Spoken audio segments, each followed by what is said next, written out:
Blue dan juga Melissa. Tapi dari sisi Bigetron yang kali ini cukup unik di mana mereka langsung nge-ban ke arah Fredrin, Arlot dan juga Minsitar. Banyak banget yang terlepas termasuk Joy yang kali ini dibiarkan terbuka.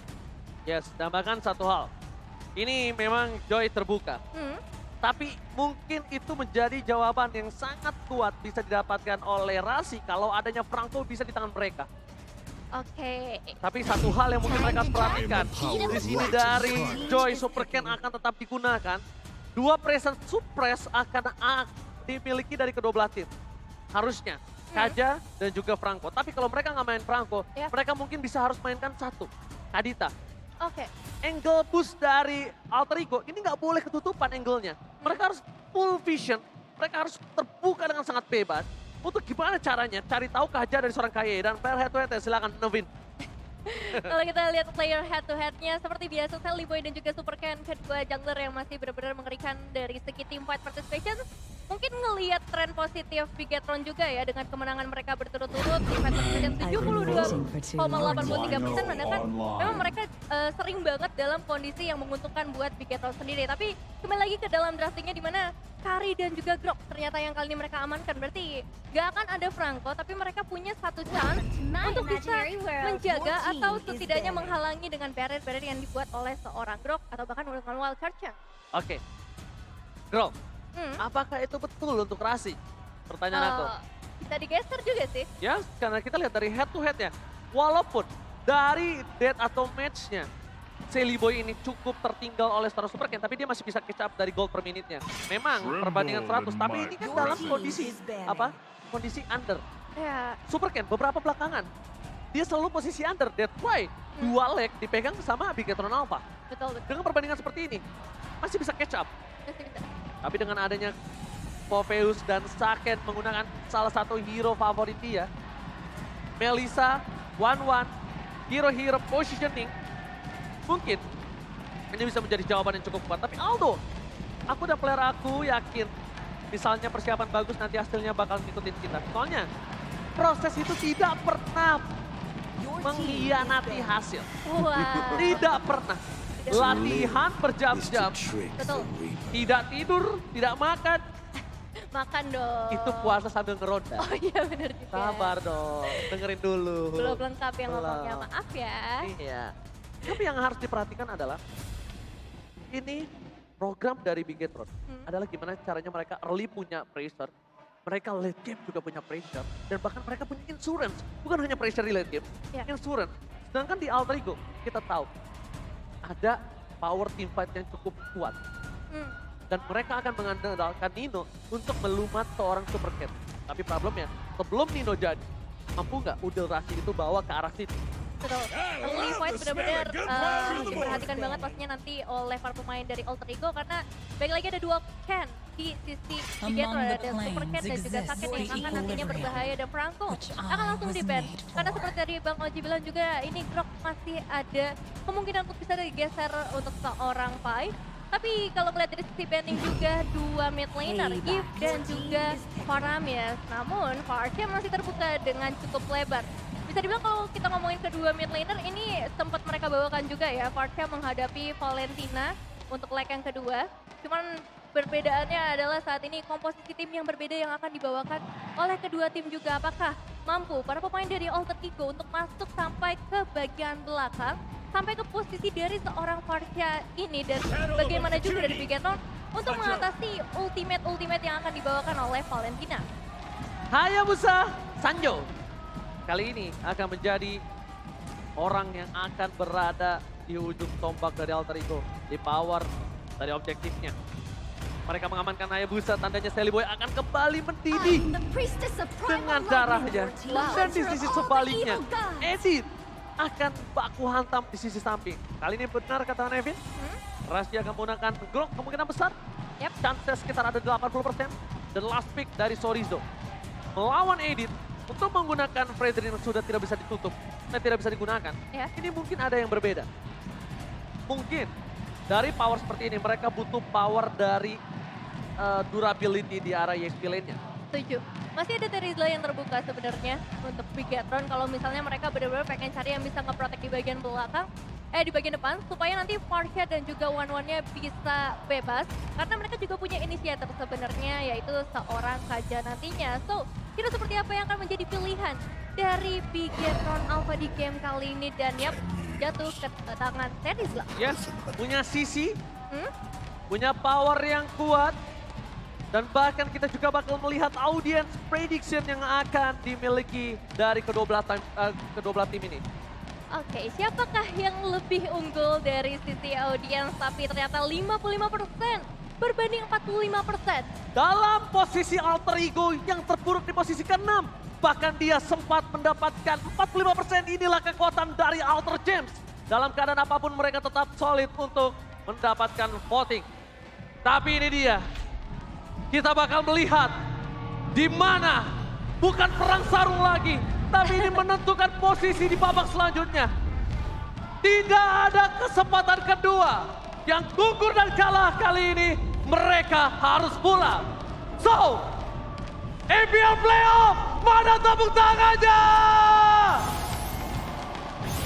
Wow. Ini dia, kedua tim yang akan langsung bertanding untuk match yang pertama, di game yang pertama, di hari pertama MPL Playoff. Tapi sabar dulu. Untung nggak bridging ke dalam main game. Jadi kecewanya tidak terlalu ya?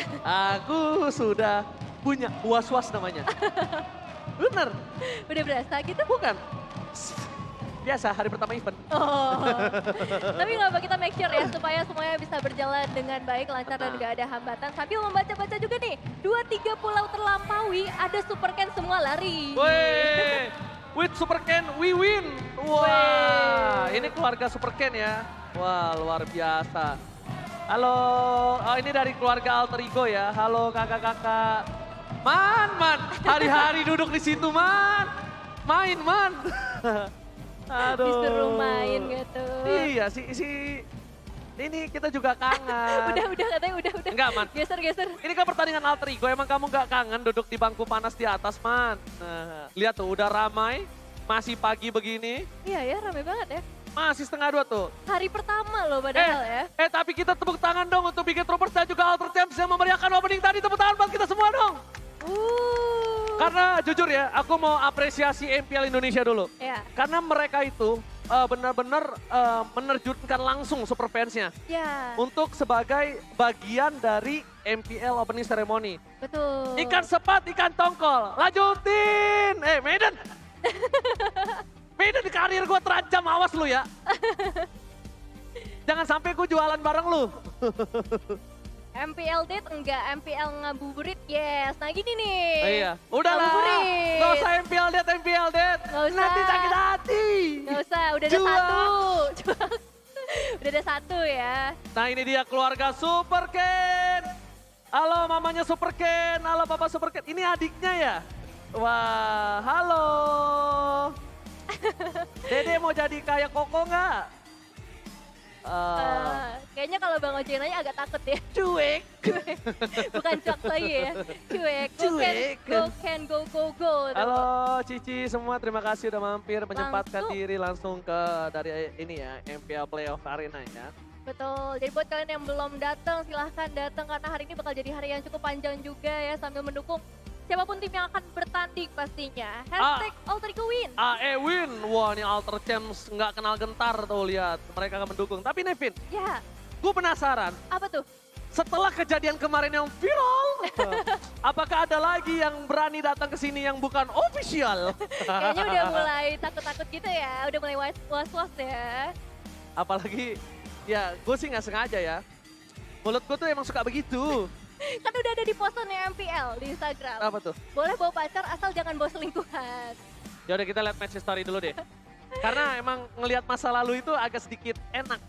Kok enak? Iya, Kenapa? menjadi pelajaran kan, supaya nggak dilakukan di masa depan. Betul, bisa ya. Jadi kita bahas sejarah dulu ya. Bahas sejarah dulu. Ini kalau kita ngelihat dari sejarahnya untuk Bigetron Alpha ya, bisa dibilang cukup imbang sih dari segi kemenangan dan juga lose mereka. 7 kemenangan berarti ya? 8 kemenangan berbanding dengan 6 kekalahan. Dan bisa dibilang banyak banget match yang mereka masih bisa memberikan pembalasan seperti skor 2-1. Ini membuktikan juga bagaimana kuatnya mereka, bagaimana juga mereka bisa kembali dari keadaan keterpurukan bisa dibilang ketika mereka ada di posisi yang mengalami kerugian. Apa yang rugi? Kan Terima kalau misalnya kasih. 2-1 berarti kan mereka sempat kalah 1 kali. Iya, tapi di sini 2-1 itu udah nggak berarti. Karena BO5. BO5 bro. Iya. Harus Apa 3. itu? Harus dapetin 3. Dan satu lagi Nevin, kita akan menuju ke arah game. Oke? Let's go. Oke. Kita akan menuju ke dalam in-game, tepuk tangannya sekali lagi! Let's go! Go to the lane of down. Oke, kembali ke dalam lane of down kedua mid laner Varsha dan juga Valentina. Punya sebuah keuntungannya masing-masing kalau kita membandingkan antara kedua hero ini, di mana nantinya Moreno memiliki rotasi yang jauh lebih cepat seharusnya dibandingkan dengan seorang Udil. Tapi hati-hati, efek terrify dari seorang Udil. Dan juga bagaimana nantinya dia melakukan penculikan ke arah ultimate. Ini bisa menjadi satu bumerang juga untuk Bigetron Alpha. Dapat 1. Dia dapat 1 buff yang kecilnya. Dan itu membuat Sally Boy rugi, harusnya dia tidak jadi level 3. Dan sekarang dia harus mendapatkan mungkin 2 jungle lagi untuk menuju ke arah level 4. Dengan Super Ken yang dia berhasil mendapatkan 1 buah Little Wonder dengan sangat mudah. Dan ini dia pressure yang aku bilang Nevin. Pressure di arah jungler. Dan buat kalian semua jangan lupa, kalau ada Mia Nickel, Eudora Brazil, dan bundle UBS Gold Bar. Mau dong beliin dong. Waduh, apalagi setiap beli itu bisa dapat skin gratis. Mau. Bukan hanya itu doang. Apalagi? Beli tiket playoff juga dapat skin gratis. Wah, banyak skin yang bisa kalian dapatkan. Tapi kembali lagi kita melihat efek terrify menuju ke arah serang T kali ini. Tapi masih ada satu protection juga yang pastinya akan dibuat oleh kedua tim. Lihat, Sally Boy masih level berapa? Level 3. Yes, itu dia. Karena tadi purple buff yang kecil, yang cili, Ya. itu dimakan sama seorang Moreno. Dan ini lihat di arah top lane. Pai akan coba untuk bertahan melawan sana Sorizo. Dia belum punya power kali ini dari seorang Pai. Di sisi sebaliknya, bahkan Sorizo sebentar lagi akan menjadi level 4 terlebih dahulu dari seorang Sorizo punya power penalty zone. Dia punya level 4. Dia akan menjadi team fight yang dimenangkan oleh tim Bigetron Alpha dari status levelnya. Ya, dan juga setup udah mulai dibuat dengan adanya para pemain dari Bigetron Alpha yang berkumpul di area turtle dan juga adanya seorang Rasi kali ini. Oke, langsung ada berjanji di sana. Ada power of retribution from Sally Boy. The Miracle Boy berhasil mendapatkan 1 buah retribution yang sangat mahal. First blood didapatkan, Odil harus ditumbangkan. Super Ken gagal mendapatkan 1 buah retribution dan bahkan di sana gladiator kita duduk saja karena Super Ken gagal mendapatkan retributionnya. Ditukar dengan adanya seorang Udil kali ini. Tapi dari segi gold bisa dibilang masih diungguli oleh pemain Bigetron Alpha. Memang nggak terlalu jauh karena kita juga masih berada di sekitar 3 menit pertama. Tapi ini dia untuk seorang Rasi yang benar-benar melakukan rotasi dengan begitu baik. Lihat bagaimana ketika tadi wall charge-nya connect ke arah 3 pemain. Dan lihat kalian di bagian bawah ada event All-Star yang akan hadir pada 31 Maret. Oke. Iya udah hadir berarti ya dari kemarin ya? Kapan tuh? Ini tanggal berapa? Ya udah hadir, 31 Maret soalnya. 31 Maret itu kayaknya 31 Maret ya? Barusan aku bilang 31 Maret. Oke, sorry.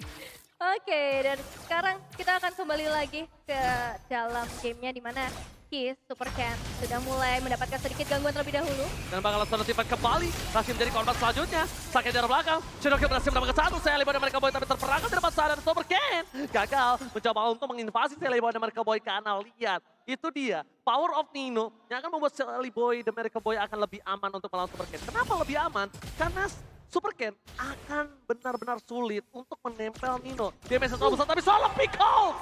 Dan bottom lane atau seorang Saken, santai ada Saken. Berhasil mendapatkan 1 buah point kill. Masih pagi ya di sisi gold lane yang kali ini ternyata cukup terlepas. Dan ini dia untuk predictionnya di mana 3 untuk Bigetron dan 3 juga untuk Alter Ego. Alright, bahkan di arah top lane, Sally Boy, The Miracle Boy. Kali ini udah mulai bisa catch up dengan adanya Super Ken. Dan bahkan kalau bisa kita bilang, Super Ken kali ini tertinggal 1 level atas sama Sally Boy dan Miracle Boy. Sama-sama The Miracle Boy. Apakah Miracle Boy kali ini akan naik jadi Miracle Man? Udah dewasa ya, tunggu dewasa. Tapi kembali lagi tertukam yang akan terlihat tarikan dari seorang Kinya berhasil men-trigger adanya 1 flicker yang dibuka oleh seorang Rasi. Satu informasi yang cukup mahal juga dan membuat dengan Rasi pulang berarti turtle-nya akan cukup bebas untuk Bigetron Alpha. Tapi mereka menangkap 1 buah Pai di sisi sebaliknya. Sally Boy kagak mendapatkan retribution-nya. Mengejar ke arah belakang. Kayaknya masih mau lebih. Cambukan from Kayeye. Cambukan sang gladiator kali ini berhasil menumbangkan seorang Sally Boy The Miracle Boy di saat purple buff-nya muncul, Devin. Wow, kerugian cukup besar tapi kali ini bahkan Feather Attack dibuka hanya untuk bisa mengusir Udil dari purple buff yang akan coba untuk diculik oleh seorang Super Ken yang akan pastinya berpengaruh nantinya ke arah objektif mulai dari level ataupun dari ekonomi yang udah terlampau sampai ke arah 3000. Dan kalau kita bahas ke arah itemization yang kali ini Udil dengan mystery shop-nya dia bakal maksimalkan ke arah itemization, tapi di kondisi yang cukup terpressure kayak gini akan cukup susah untuk Udil bisa mendapatkan minions di area mid lane-nya. Tapi bahkan yang harus mulai diperhatikan adalah perbandingan level yang bisa dikejar kembali oleh Super Ken dan disusul kembali oleh Super Ken. Ini sangat penting karena 5 menit pertama itu menentukan gimana caranya gold lane mereka akan bertahan hidup. Dan buat kalian semua jangan lupa untuk menangkan skin Mobile Legends Payment dengan ada grab diskon sampai 90%. Oke, Rasi, no flicker, cross bolting, take down. Dia akan menjadi korban kedua. Dua korban penculikan di arah bottom lane menjadi titik cerah dari Bigetron. Makin lebih mengungguli dari segi gold, 3000 gold difference. Ini jauh banget menurut aku di menit yang ke-6. Jauh banget, di menit yang ke-6 Saken udah terbang beberapa kali dan lihat 3 elimination untuk seorang gold laner. Ini benar-benar manis banget pastinya, bahkan Nino dan juga Sally Boy akan coba untuk dipukul mundur. Torizo memaksa Nino menggunakan satu bob flickernya mundur ke arah belakang. Sally Boy Miracle Boy harus mundur ke awal karena sangat rattle mau terpakai di sosok Super Pie. Kali ini akan mendapatkan Kai. Dan lihat di sisi sebaliknya, Torizo akan menjadi korban selanjutnya oleh seorang Pai. Ini dia terbang langsung memotong pergerakan dari Bigetron Alpha. Super Pai ini nggak mau kalah. Super Ada Pai Super ya. Ken, sini ada Super Pai. Sama-sama super sih kalau melihat dari pergerakannya yang memang cukup tepat waktu. Tapi lihat Sally Boy benar-benar diusir dari rumahnya sendiri, dari purple buff-nya sendiri. Tapi Rasi lah yang mendapatkan purple buff-nya. Karena tidak ada retribution dari seorang Super Ken untuk bisa mendapatkan purple buff. Walaupun udah diumpetin di dalam satu boost, Rasi akan memaksa. Setidaknya at least kali ini Rasi yang mendapatkannya. Bukan dari kubu Bigetron Alpha. Dan di arah turtle yang selanjutnya, ini akan menjadi turtle ketiga yang dan tidak bisa diganggu gugat. Berarti tandanya no perfect turtle for this game. Iya, 2 berbanding 1 dari segi objektif untuk turtle-nya. Tapi setelah ini juga kita akan masuk ke area Lord berarti di menit yang ke-9. Tapi sebelum itu kita bakal bahas dari segi itemization-nya. Lihat bagaimana timpangnya dari kedua gold laner berbanding 2000 gold. Membuat Saken ini udah mempunyai DHS dan juga corruption berbeda dari seorang Nino yang baru ada di corruption side. Begitu juga dari sisi lainnya kita ngelihat Luck of Destiny udah ada di tangan dari seorang Moreno. Ini pastinya akan memperkuat nantinya dari magic power yang ia miliki dan rotasi yang akan ia lakukan. Yes, rotasi yang akan dia lakukan. Watch out for defensive. Dipecat Madison Point. Berhasil membuat seorang Rasi balik lagi ke dalam sana. Maka satu moment kill didapatkan. Selimannya mereka mau what are you doing? Gak bisa kembali lagi menyelamatkan dirinya. Marasal didapatkan satu moment kill atau Super Pai. Kali ini Pai tidak bisa menjadi Super Pai. Hari ini cuma menjadi Apple Pai. Karena di arah mid lane, Bigetron Alpha akan mencoba mendapatkan satu buat turret terlebih dahulu. Objektif gaming again and again. Objektif from Bigetron Alpha.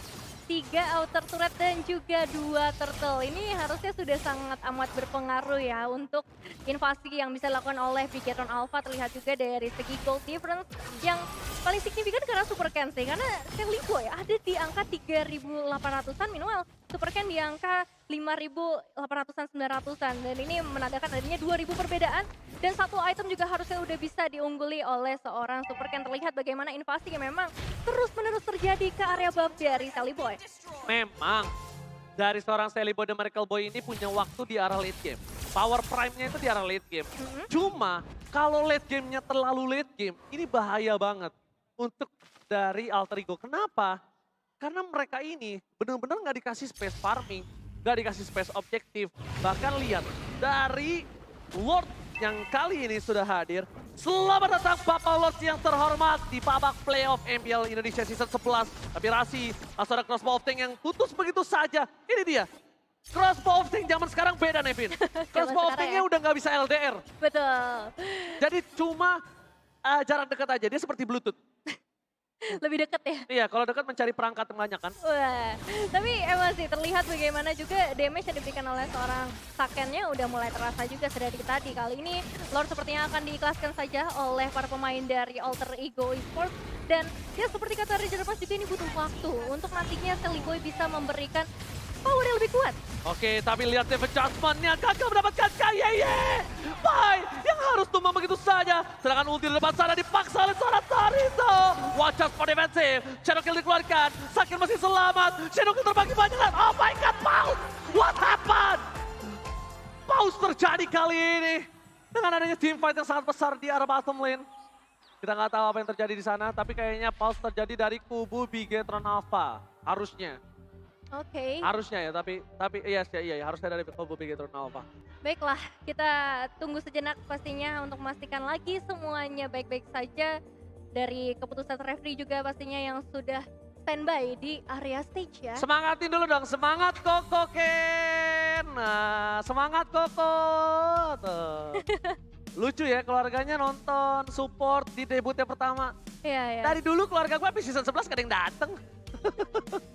Curhat Wah. lagi. Ini keluarganya Bang Uji nih. Oh ini keluarga Alter Ego nih. Semangatnya gimana Man? Semangat ya Man? Tuh semangat. Tuh. Walaupun ini kalau ngelihat Farsha ini Mauzi ini agak sedikit trauma ya sama Farsha. Tapi it's okay, no problem memang. Dia tetap harus semangat. Harus, karena timnya bermain. Bahkan Mauzi itu pernah trauma banget makanya sama Farsha. Trauma Farsha ya.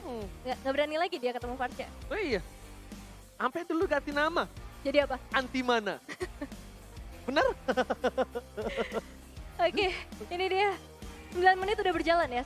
Ya bisa dibilang 10 menit lah ya. Berbeda 3 detik. Dengan total kill yang cukup berbeda signifikan. Signifikan. 2 berbanding 11. Dan memang terbukti juga dari segi ekonomi, dari segi objektif. 3 outer turret udah diamankan sama Bigetron. Cuman tinggal kita tunggu apa yang akan dilakukan oleh Alter Ego. Ya ampun kakak, lagi selfie ya. Ih, aduh malu. Halo, ini MPL Dead juga nih kayaknya nih berdua. Halo kak. Halo, ini mirip Persik sekilas ya. Iya, aku juga kaget. Kok kayak Persik? Ini Persik masih tinggal di Kemayoran nih. Itu tuh Persik masih tinggal di Kemayoran tuh. Mirip kan? Mirip Sekilas banget. ya? Iya, iya. Beda dikit aja. Beda tipis. Bedanya dia bukan pro player aja. Wah, bedanya kursinya ya. Kursinya doang. Lagi-lagi Nevin akan membahas match history. Karena kamu suka membahas match history. Silakan Nevin. Oke, ini dia untuk match history. Kalau tadi kita ngelihat untuk Bigetron Alpha, kali ini kita akan melihat history untuk Alter Ego Esports yang bisa dibilang cukup berat untuk mereka. Ngelihat di babak regular kemarin karena kekalahan yang mereka hadapi juga cukup banyak. Pertama untuk match ke-7 dan match ke-14, 0 poin yang mereka berhasil dapatkan ketika menghadapi Bigetron Alpha. Aduh sayang sekali ya. Gladiator kita disuruh ganti baju ternyata. Ya. Padahal udah keren banget tuh KB itu pakai begituan. Satu match ya. Nah, sudahlah. Apa boleh buat, mari kita menuju lagi ke Land of Dawn Nevin. Oke, kembali ke dalam Land of Dawn 8.000 ternyata perbedaan goldnya. Dan ini baru di 10 menit yang pertama, bahkan dari Bigetron juga sudah mendapatkan Lordnya yang akan menuju dari area top lane. Sakit banget loh Super Ken ini. Tuh lihat tuh dia jalan seperti itu, dia bisa memberikan efek burn yang sangat mahal. Magic worship-nya tidak ada. Berarti dia pakai Glowing One. Dia amankan Glowing One di sana. Dan dia akan coba solo di bottom lane. Mencoba untuk mendorong terlebih dahulu. Agak sedikit jauh pergerakannya dari para pasukan Bigetron Alpha yang lainnya. Sedangkan Alter Ego bakal standby on position di dalam base turret. Walaupun Lord yang kali ini belum Lord yang cukup perkasa. Tapi pressure dengan 10.000 gold difference ini yang sungguh lebih berat untuk menahannya. Dan lihat, Super Ken-nya nggak dijaga sama sekali. Di sisi sebaliknya, bakal ada satu pergerakan dari KYY. Tidak akan dikeluarkan terlebih dahulu. Moreno memberikan pressure dengan very strike. Membuat pasukan dari Alter Ego terperangkap di sana. Sedangkan dari Sally Boy mendapatkan tugas yang lain. Tapi tugasnya Sally Boy tidak diselesaikan dengan cepat. Dan harus tetap kehilangan mid turretnya Nevin. Wow, satu mid base turret di menit yang ke-11. Ini bakal membuat dari Bigetron Alpha bisa ngebawa super minion mereka di area mid lane. Memberikan efek push objektif juga yang pastinya akan lebih cepat untuk Bigetron. Saken sudah mulai memberikan sedikit recall pastinya mereka dalam kondisi yang bisa dibilang jauh lebih unggul. Bahkan dari segi goldnya 9.800 untuk seorang Saken dan lihat. Lihat ada team fight kembali terjadi dengan David Jasmine dikeluarkan dan Pai harus hilang. Pilot dan dari Saken kali ini. This is Captain Saken speaking, ready to take off. Dan 4.700 gold on. Menuju ke arah belakang, Moreno menjadi pilihan pertama. Dan bahkan Flicker menjuk, mendekai. Shadow kill yang dimiliki dari seorang Sally Boy, The Miracle Boy. Satu Flicker harus dikorbankan tapi nggak masalah untuk Bigatron Alpha selagi mereka masih bisa utuh dengan 5 pemain mereka. Alter Ego Esports, Sally Boy harus benar-benar mengincar untuk kesekian kalinya lagi ke arah Moreno ataupun Seiken. Cuma masalahnya adalah kali ini dia ngebawa emblem Master Assassin atau yang biasa kita kenal dengan High and Dry. Dan ketika udah berada di area base ini akan cukup sulit untuk bisa melakukan solo-solo pick up yang bisa dilakukan oleh seorang Hayabusa. Hayabusa kali ini apakah menjadi Hayabujit? Karena melawan Bigetron Alpha dan 12.000 gold difference yang dipegang oleh Alter Ego, tandanya 1.000 gold per menit difference yang mereka miliki. 1.000 gold loh. 1.000 gold di sini itu mahal sekali nih, Ben. Setuju. Apalagi untuk saat ini Lordnya sudah mulai dicicil perlahan, tapi pas di zoning out dari seorang Zorizo juga sudah mulai terlihat. Memantau juga keberadaan dari seorang Rasti, tapi Lord free untuk Bigetron Alpha. Problemnya satu sih, sekarang yang dimiliki dari Bigetron Alpha adalah mereka punya level tinggi dan jauh banget di atas pasukan Alter Ego lainnya. Dan itemnya silakan David. Itemization Divine Glaive sudah ada di tangan dari seorang Udil sebenarnya yang nantinya bisa menjadi harapan juga. Terutama untuk adanya Kari di tangan seorang Nino. Golden Staff udah di tangan berarti attack speed juga sudah mulai mumpuni harusnya. Cuman masalahnya adalah, pertanyaannya adalah bisakah dia untuk berada di posisi yang bagian depan dan bisakah dari Alter Ego Esports nge-protect supaya Nino nggak bisa ditumbangkan secepat itu, dan DHS juga sudah diamankan oleh seorang Nino. Oke, tapi lihat di arah bottom lane, mencoba di gating begitu saja Lordnya agak menuju ke arah bottom lane, tapi nampaknya gagal. Nino, tengah darah terakhir dipecat dari saat Pai. Pai menjadi pilihan utama. Mereka fokus menuju tim fight kembali. Sally Boy Miracle Boy memberikan shadow kill. Zorizo, zoning out yang dilakukan, tapi super cat. Kali ini sebelum dia tumbang, game pertama diamankan para pasukan Bigetron Alpha. Wow, congratulations, game pertama yang begitu mulus untuk Bigetron Alpha. Menghadapi Alter Ego Esports, mereka masih membuktikan dominasi dari leg pertama, leg kedua, dan bahkan di babak playoff. Tapi ini best of 5 series, Alter Ego bisa bangkit dan mungkin bisa dimulai dengan mempertanyakan apakah Joy worth it untuk ditukar dengan band lainnya.